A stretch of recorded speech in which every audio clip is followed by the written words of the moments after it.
एक डाउट था मन में कि द्वैत और अद्वैत और सब्जेक्ट और ऑब्जेक्ट दोनों में डिफरेंट क्या है? क्या दोनों एक है या फिर दोनों में कुछ फ़र्क है? द्वैत और अद्वैत, सब्जेक्ट और ऑब्जेक्ट बात ही अलग हो जाती है और द्वैत अद्वैत ही बात अलग हो जाती है। लोग वही समझते हैं कि सब्जेक्ट ऑब्जेक्ट मतलब द्वैत अद्वैत। अद्वैत का मतलब है सब्जेक्ट ऑब्जेक्ट है ही नहीं वहाँ पे, ना तो सब्जेक्ट है ना तो ऑब्जेक्ट है, वो अद्वैत है। द्वैत का मतलब है सब्जेक्ट ऑब्जेक्ट बना रहे, मतलब वो द्वैत है।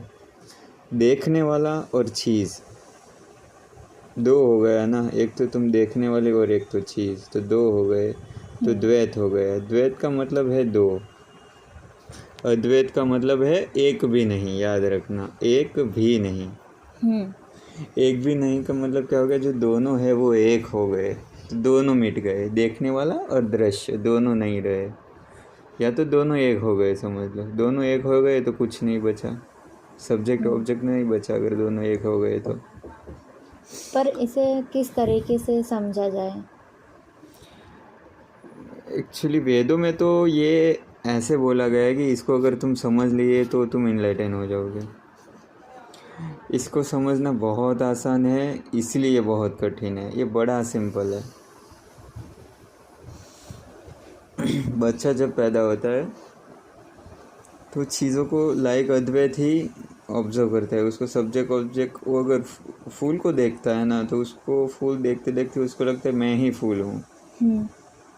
देखने वाला और दृश्य दो नहीं रह जाते, क्योंकि बच्चे के मन में कोई थॉट क्रिएट नहीं होता है। तुम कोई भी चीज़ देखते हो तो तुम्हें थॉट क्रिएट हो जाता है कि ये तो बहुत देख लिए, फूल है। मीन्स हम चीज़ें पृथकता, मतलब कि अब सोचो कि तुम्हारा एक हाथ है, वो दूसरे हाथ को देख रहा है, तो क्या ये दो चीज़ है? शरीर तो एक ही है ना, अक्खा।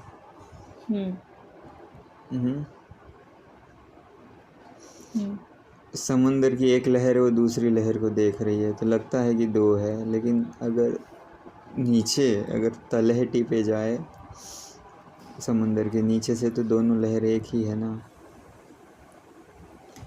ऐसे कोई भी चीज़ वस्तु हो, वो है तो पृथ्वी का ही हिस्सा ना।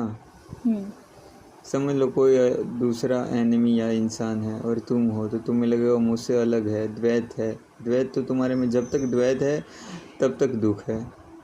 द्वैत है तो दुख है ही, क्योंकि जब तक दूसरा है, एनिमी है, तो टेंशन रहेगा ही। जैसे कि इंडिया के बाजू में पाकिस्तान है तो टेंशन है ही, इंडिया के बाजू में चाइना है तो टेंशन है कि कुछ कहीं कब हमला कर दे, कब मामला बिगड़ जाए।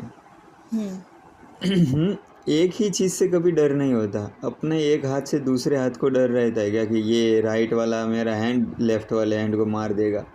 नहीं, क्योंकि वहाँ पे अद्वैत है, वो जुड़े हुए एक है वो, और दिखते दो है लेकिन है एक। दोनों हाथ अलग अलग दिख रहे हैं, राइट और लेफ्ट, लेकिन ना तो वो राइट है ना तो वो लेफ्ट है, और दोनों एक ही है, और दोनों जुड़े हुए हैं मन से। बस नाम दे दिया गया, बस नाम दे दिया इसलिए अलग हो गए। वैसे दुनिया की हर चीज़ को जब हम नाम देते हैं तो वो अलग हो जाते हैं। समझो कि तो तुम कोई बहुत ही अच्छे नज़ारे देखने के लिए, प्रकृति के नज़ारे देखने के लिए गए हो, पहाड़ के ऊपर से देख रहे हो, तुम कहते हो वाह, पूरी तरह प्रकृति ही प्रकृति है। अब वो प्रकृति एक नाम है, ठीक है। अब उसमें हम छोटे छोटे नाम कर देंगे कि प्रकृति में, फिर तुम बोलते हो ये नदी है तो प्रकृति से अलग हो गया, वो पेड़ है तो अलग हो गया, पंछी है तो अलग हो गया, लेकिन है तो पूरा जो मामला है वो पूरा प्रकृति है ना। वैसे ये पूरी दुनिया है, इसमें हम जब भी किसी चीज़ को नाम दे देंगे तो वो दूसरी चीज़ से अलग हो जाती है। जैसे ही हम टायर नाम देते हैं तो कार से वो अलग हो जाता है। जैसे ही हम स्टेयरिंग बोलेंगे कि ये स्टेयरिंग है, तो वो कार नहीं है, फिर वो स्टेयरिंग है। ये टायर है तो फिर वो टायर है, कार नहीं है। ये सीट है तो सीट नहीं है, मतलब कि वो फिर कार नहीं रही, फिर वो सीट हो गई। नाम दो तो वो अलग हो जाती है, समझ लो। बाकी है तो कार ना, टायर भी कार है, सीट भी कार है, स्टेयरिंग भी कार है, इंजन भी कार है तो पूरा कार कार कार कार ही ना, लेकिन हम उसको नाम देके अलग अलग अलग अलग तोड़ देते हैं ना हिस्सों में। वैसे ही तुम, शिखा में जय, कोई और, कोई ये, अलग अलग नाम है तो नाम दिए तो अलग हो गए, बाकी है तो सब इंसान ना। अब उसके आगे जाएंगे तो है तो सब हड्डी मांस मज्जा ना। अब उससे आगे जाए तो है तो सब प्रकृति के हिस्से ना। और उससे आगे जाए तो है तो सब पृथ्वी के हिस्से ना, समझ। और आगे जाए तो है तो सब गैलेक्सी के हिस्से ना, क्योंकि पृथ्वी भी गैलेक्सी में आएगी। अब गैलेक्सी से भी आगे जाए तो है तो सब ब्रह्मांड ना। तो तुम भी ब्रह्म हो, मैं भी ब्रह्म हूँ। ब्रह्म मतलब आत्मा। अब लास्ट में आता है कि तुम भी आत्मा हो, मैं भी आत्मा हूँ। समझे? जैसे कि कुछ तो सब्जेक्ट ऑब्जेक्ट पे ही तो बात हो रही है कि सब्जेक्ट ऑब्जेक्ट जब नहीं रहता है तो अब कहाँ कुछ रहा। अब तुम मैं नहीं रहा। अब कार का जो चीज़ है कार बोल दिया तो फिर सब्जेक्ट ऑब्जेक्ट कहाँ रहा। अब टायर और स्टेयरिंग कहाँ रहा। ये दो होने से तो सब्जेक्ट ऑब्जेक्ट होता है। वैसे ही जब मैं ही नहीं रहा तो सृष्टि कहाँ रही। जब मैं हूँ तो सृष्टि है, मैं हूँ तो कोई चीज़ को देखता हूँ तो सब्जेक्ट बनता है। तो इन दोनों में कोई डिफरेंट नहीं है, सब्जेक्ट और ऑब्जेक्टिव में और द्वैत और अद्वैत में? डिफरेंट की बात आती है कि डिफरेंट सिर्फ मन के तल पे है, वैसे प्रकृति के तल पे सब एक है। डिफरेंट तो सब मन ही बनाता है ना, नाम तो मन ही देता है ना। नाम दिया कि डिफरेंट हो गया ना, नाम दिया कि अलग चीज़ हो गई ना। सब एक ही है, बस नाम देने से अलग हो रहे हैं। समझ रहे हो? बस नाम दिया कि अलग हो गया। अब देखो ट्रक सोने से, मैं फिर से यही बोल रहा हूँ, एक सोने से ट्रक भरा हुआ है, उसमें सब सोना ही सोना है, लेकिन कोई चैन है, कोई नाक का है, कोई कान का है। अब इसको अलग अलग आकार दिया गया है, इसलिए वो अलग अलग है। अब उसमें तुम बोलोगे कि ये नथनी है, ये पायल है, ये चैन है, ये अंगूठी है, तो है अलग अलग चीज़ हो गई, टुकड़ों में बांट दी। लेकिन वो है तो सोना ना, चाहे चैन हो, चाहे अंगूठी हो, चाहे कान का हो, तो ये सब लास्ट में तो है तो सोना ना। तो सब्जेक्ट ऑब्जेक्ट कहाँ बचा? अब अंगूठी है, वो चैन को देख रही है, ठीक है, तो चैन अंगूठी को देख रहा है, लेकिन वो है तो दोनों सोना ही ना। उसमें जो मटेरियल है वही मटेरियल उसमें है। मटेरियल की तल पे बात करें तो मटेरियल जो है वो इलेक्ट्रॉन, प्रोटॉन, न्यूट्रॉन से पूरी दुनिया बनी हुई है। तो चाहे तुम हो या मैं हूँ, है तो हम दोनों एक ही ना। तुम ही मांस मज्जा से बना, मैं भी मांस मज्जा से बना हूँ। तुम्हारे जो थॉट है वो, उसका जो आकार है वो अलग हो सकता है, लेकिन वो थॉट जिस मटेरियल से बने वही मटेरियल से मेरे थॉट बने हुए। तुम्हारी हड्डी भी कैल्शियम से बनी हुई है, मेरी हड्डी भी कैल्शियम से बनी हुई है।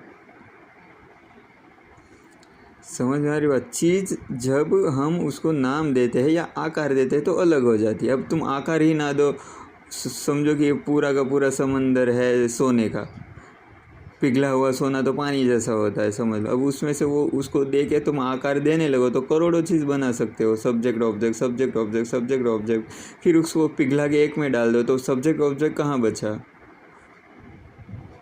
बहुत सारा सोना है, अंगूठी है, कान का है, नाक का पहनने का है, बहुत सारी चीज़ें हैं, चेन है, ब्रेसलेट है।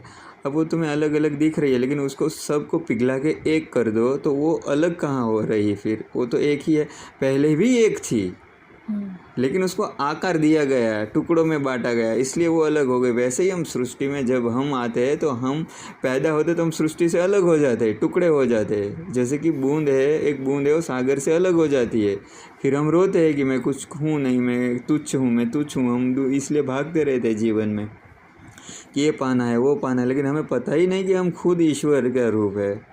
तब तो हम रुक जाए कि भाई सब कुछ मिला ही हुआ है। हम खुद को अगर अंदर से देखोगे तो सब्जेक्ट ऑब्जेक्ट वहाँ पे नहीं रहता है। तुम गहरे ध्यान में होते हो तो सब्जेक्ट ऑब्जेक्ट नहीं रहता है। जब तुम्हें दिखता है कि विचार आ रहे तो विचार को देखने वाले को जब देखने लगोगे, ठीक है, तो सब्जेक्ट को पकड़ने लगोगे ना, तो सब्जेक्ट ऑब्जेक्ट दोनों भागने लगेगा ना। तो सब्जेक्ट रहेगा ना ऑब्जेक्ट रहेगा।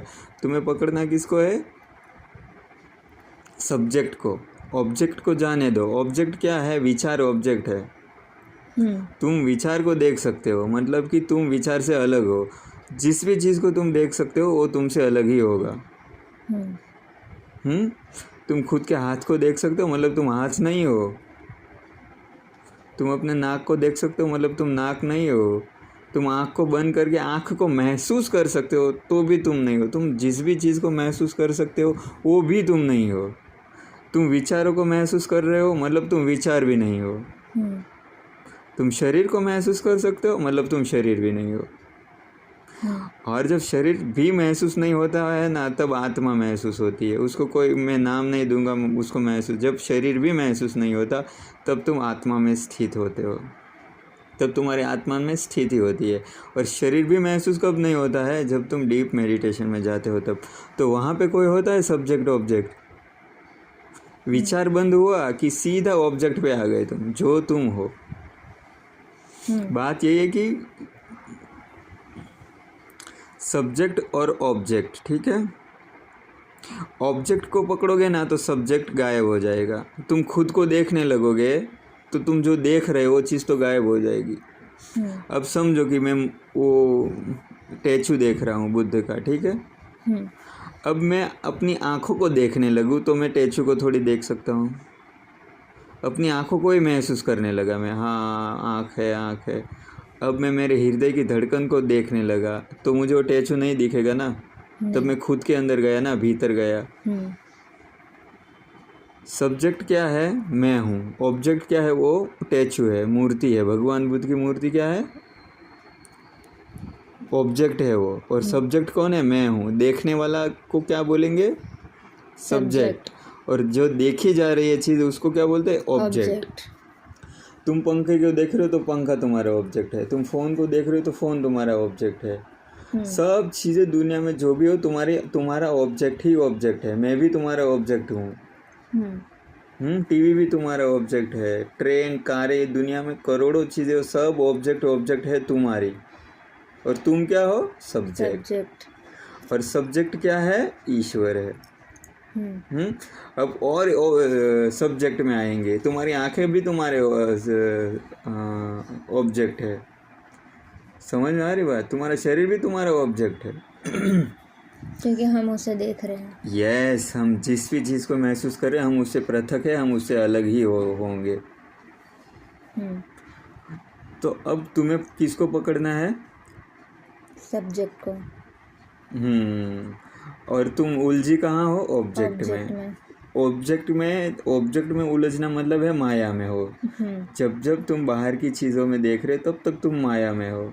और जैसे ही तुम सब्जेक्ट में गई कि तुम भीतर आत्मा की तरफ मुड़ी, खुद की तरफ मुड़ना जिसको कहते हैं। खुद हम क्या है? सब्जेक्ट। और हम सब्जेक्ट की गहराई में जाना है हमें। मतलब सबको एक समान समझना है। नहीं, बस सबको देखते जाना कि मैं ये नहीं हूँ, मैं ये भी नहीं हूँ, मैं ये भी नहीं हूँ, ये भी ऑब्जेक्ट है, ये भी ऑब्जेक्ट है, ये भी ऑब्जेक्ट है। समझ में आई बात? पहले तो बाहर की दुनिया, लड़के लड़कियाँ, इंसान, पशु, पौधे, ठीक है, बच्चे, बूढ़े, जीवन में जितने भी तुम्हें अब तक चीज़ें दिखी हो सब कुछ तुम्हारे ऑब्जेक्ट है। तुम अब सब्जेक्ट हो। तुम सब्जेक्ट हो तो तुमने सब्जेक्ट किसको मान लिया होगा? शायद तुमने शरीर को सब्जेक्ट मान लिया होगा कि अब ये शरीर है, ये मैं हूँ। तो अब ये भी तुम्हारा ऑब्जेक्ट ही है। ठीक है, तुम्हें सब्जेक्ट की तरफ जाना है, तुम्हें खुद की तरफ जाना है। मतलब जो बाहरी चीज़ है वो तुम्हारा ऑब्जेक्ट है, तुम सब्जेक्ट हो। तो मैं तुम्हें परफेक्ट समझाने की कोशिश कर रहा हूँ कि ये इतना आसान है कि एकदम नॉर्मल ही है। मुझे तो यही उम्मीद थी कि अब तक तो तुम बोलोगे हाँ इतना तो समझ में आ गया। तुम्हें पूरा नहीं समझना है, तुम खाली यही समझ लो कि सब्जेक्ट और ऑब्जेक्ट क्या होता है। इतना तो समझ में आ रही है ना बात? तुम कौन हो? सब्जेक्ट। हाँ, तुम रियल में सब्जेक्ट ही हो। जो दृश्य है ना, उसको बोलते हैं कि वो पृथक है। और जो दर्शक है, जो देखने वाला है, वो तुम हो। देखने वाला माने कि आत्मा, ठीक है। हम्म, तुम अपने शरीर को देख सकती हो, मतलब वो दृश्य है। मैं मूर्ति को देख सकता हूँ, मतलब वो दृश्य है, ठीक है। अब जो भी चीज़ महसूस होती है वो भी दृश्य है। अब तुम्हें फीलिंग आ रही है वो भी दृश्य है, क्योंकि तुम उससे अलग हो। तुम जिस चीज़ को महसूस कर रहे हो वही दृश्य है, समझ लो। तुम्हारी फीलिंग तुम्हारी दृश्य है, और दृष्टा है वो तुम हो। दृष्टा है वो आत्मा है। दृष्टा का मतलब है देखने वाला। समझ में आ रही बात? तुम देखने वाली हो, तुम महसूस करने वाली हो। जो भी महसूस हो रहा है वो तुमसे अलग है, वो तुम नहीं हो। और तुम्हें खुद की तरफ जाना है, तुम क्या हो? देखने वाली हो। तो तुम सब चीज़ें देख सकती हो। तुम अपने मन के विचार देख सकती हो, अपने मन के कोलाहल को, अपने शरीर में उठती हुई तरंग को, अपने हाथ को, अपने पैर को, अंदर तक की तुम्हें अपनी गहराई को भी महसूस कर सकती हो। उसका मतलब है कि वो सब कुछ दृश्य है। जो भी तुम महसूस कर सकती हो, देख सकती हो, छू सकती हो, सब क्या है? दृश्य है। और तुम कौन हो? देखने वाली। देखने वाला मतलब दृष्टा, ठीक है। अब इस सृष्टि की हर चीज़ दृश्य बन जाती है, ठीक है, लेकिन आत्मा दृश्य नहीं बन सकती, और वो तुम हो। आत्मा कभी दृश्य नहीं बन सकती, ये बात याद रखना, बिल्कुल याद रखना दिमाग में।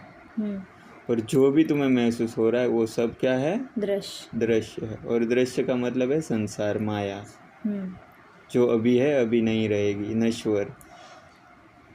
उसको हम विपश्यना में जो बोलते हैं ना, क्षणभंगुर, अनिच्छल अनिच्छल अनिच्छल। तो अद्वैत मतलब एक, और द्वैत मतलब जो नाम दे द्वैत दिया का गया। मतलब तो वही है कि दो नहीं। अद्वैत का मतलब यही है कि दो नहीं है, और द्वैत का मतलब है दो चीज़ें, ठीक है। इतना समझ